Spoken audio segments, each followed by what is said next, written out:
Alors, on va voir aujourd'hui comment utiliser les générateurs vidéo ou faire le tour des générateurs vidéo proposés dans Final Cut.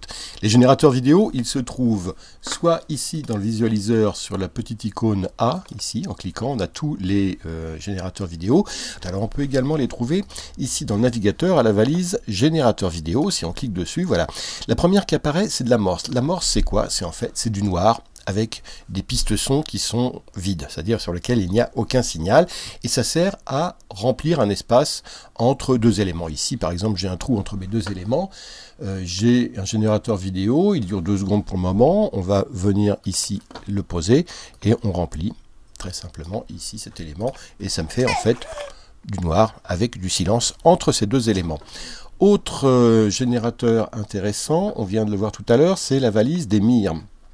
Alors ces mires, les mires et millihertz, ce sont des éléments que l'on met en tout début d'un film avant de faire une sortie sur bande pour donner des indications aux personnes qui vont éventuellement travailler après sur ce film. Ici, moi par exemple, je suis en pâle, donc je vais prendre la mire pâle ici et je vais venir non pas l'écraser, mais l'insérer devant mon film. Et généralement, je mets aussi un petit peu d'amorce parce que je ne vais pas faire une transition directe entre un millihertz comme ça, hop, et le début de mon film. Donc on met également un petit peu d'amorce. Voilà. Maintenant, on va aller dans une valise qui s'appelle la valise cache. Dans la valise cache, il y a deux générateurs de couleurs. Un qui, par défaut, est réglé sur du gris et l'autre qui, par défaut, est réglé sur du bleu. Mais les deux font exactement la même chose parce qu'on peut très bien aussi, sur le premier, faire ça. Et avoir une couleur également et insérer une couleur également. Donc voilà, on descend plus bas et on va voir qu'on a une valise qui s'appelle les rendus. Alors les rendus, il y a plusieurs choses là-dedans intéressantes. La première, on le voit, c'est du bruit. Alors il sert à quoi ce générateur? Il sert par exemple à vieillir une image. Regardez par exemple cette image ici. Mon générateur, je vais venir le mettre sur la piste 2. Il dure 10 secondes par défaut, j'en aurais besoin de moins mais c'est pas grave. Donc j'écrase ici, je le ramène ici. Je vais mettre mon magnétisme, parce que là, bon.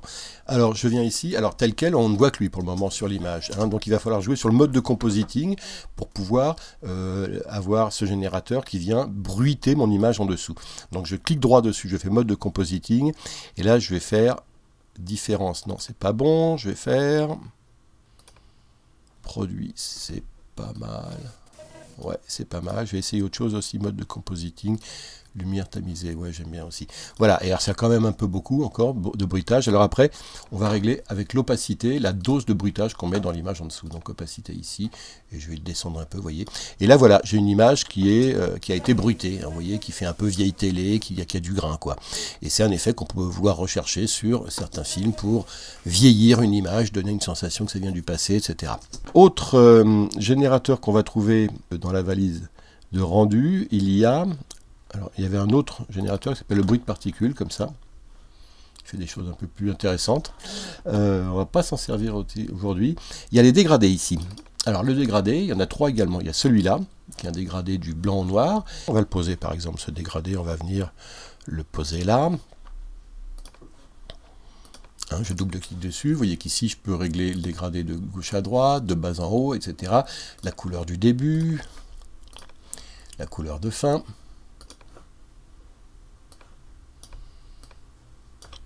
Je vais faire un dégradé de ce type-là de couleur. Il peut être gaussien, c'est-à-dire vous voyez le dégradé moins rapide, enfin le dégradé entre les deux c'est plus rapidement, il a un peu moins rapidement. Et voilà à peu près ce qu'on peut régler sur ce dégradé. Alors il est sympa, mais j'en préfère d'autres. Par exemple, ce dégradé. Alors il y a un dégradé léger aussi, qui est un dégradé en forme de cercle, là encore, hein, sur lequel on peut mettre de la couleur. Et il y a le dégradé personnalisé, qui est beaucoup plus intéressant parce que vous allez voir. Ici, si je le mets à la place de celui-là, hein, si hop, je le superpose, vous allez voir que celui-là, je double-clique dessus.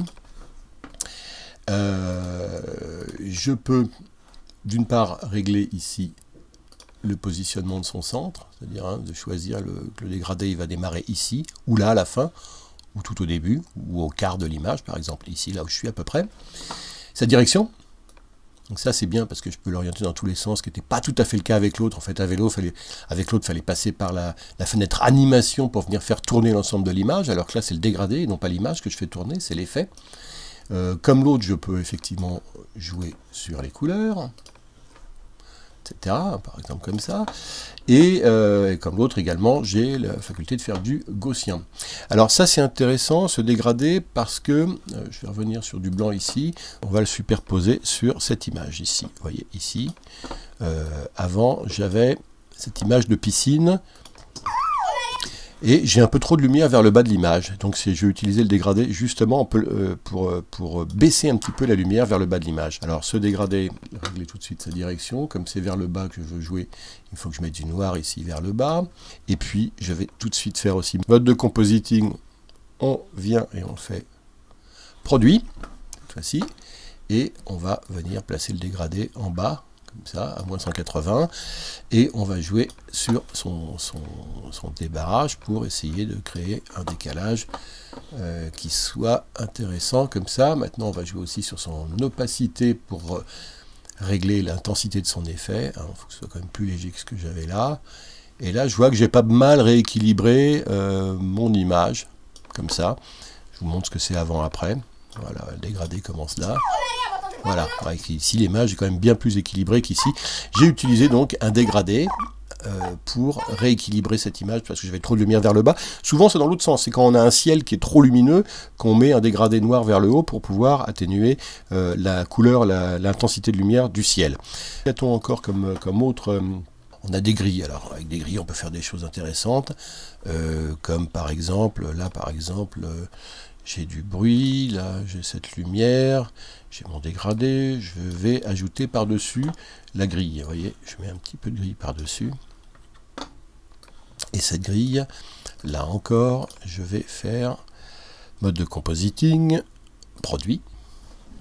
Et voilà ce que ça donne. Mais ce qui est intéressant, c'est, vous allez voir qu'on peut faire pas mal de choses en étant dans les contrôles, en jouant avec la largeur des lignes, ici notamment. Vous voyez, on peut avoir cette espèce de quadrillage comme ça qu'on peut amener à l'image et qui peut donner un effet aussi assez sympa. Comme si l'image passait sur un écran à cristaux liquides en extérieur ou sur un effet là. Il y a autre chose que je voulais vous montrer. On a vu tout à l'heure les couleurs. Il y a ici un nuage. On va regarder ça. On va poser ce nuage ici sur une piste V2. Et vous voyez, il est en animation. Alors tel quel, il n'est pas très réaliste, mais si je lui mets en dessous le générateur de couleurs, et si je mets un petit bleu en dessous, couleur unie ici, on va la prendre, on la met en dessous, et qu'encore une fois, à part qu'elle est jaune là, on va la remettre en bleu. Hop. On a un bleu un peu plus ciel d'ailleurs, parce que c'est bon là. Oui, elle est bleue. Et que je fais cette fois-ci ajouter, voilà. Alors là, et on est déjà plus dans une ambiance de nuage. Et ces nuages, encore une fois, en jouant sur les contrôles, on peut les rendre plus réalistes. Échelle horizontale, échelle verticale, la vitesse de défilement, leur dégradé, alors il se règle ici. Ça peut être plus serré, vous voyez, ces nuages ils peuvent être plus... le ciel peut être plus large, on peut jouer sur également le niveau de blanc. Bon, voilà. Plus réaliste comme ça. Qu'est-ce qu'on a d'autre? On a ce filtre de haute lumière. Alors lui aussi, sur une couleur unie, il peut faire des choses pas mal. Je viens le poser là. Mode de compositing. Produit. Les hautes lumières. Alors, je peux jouer avec son angle, je peux jouer avec sa largeur. Et ça peut être assez intéressant parce qu'on peut vite faire des choses assez marrantes. Surtout en jouant avec les couleurs en dessous. On peut faire des trucs pas possibles, on peut faire un effet alien assez rapidement. Vous voyez, on revient sur nos hautes lumières. Ici, on peut, en jouant sur l'atténuation ici, et la largeur de notre faisceau. Ici, par exemple, on peut, en l'animant, en cueillant un peu, centre, largeur, atténuation. On peut ici partir de là, et ici être... sur quelque chose de plus, par exemple, on peut l'avoir fait tourner comme ça, et avoir donné une largeur un peu plus intéressante. Voilà, et là, vous voyez. Bon, bah voilà, vous de jouer après. Voilà, je crois qu'on a commencé à voir à quoi peuvent servir les générateurs vidéo, mais c'est à vous de les essayer. Vous découvrirez, j'en suis sûr, qu'on peut faire plein de choses marrantes et intéressantes en s'amusant à jouer sur les contrôles de tous ces générateurs. Voilà.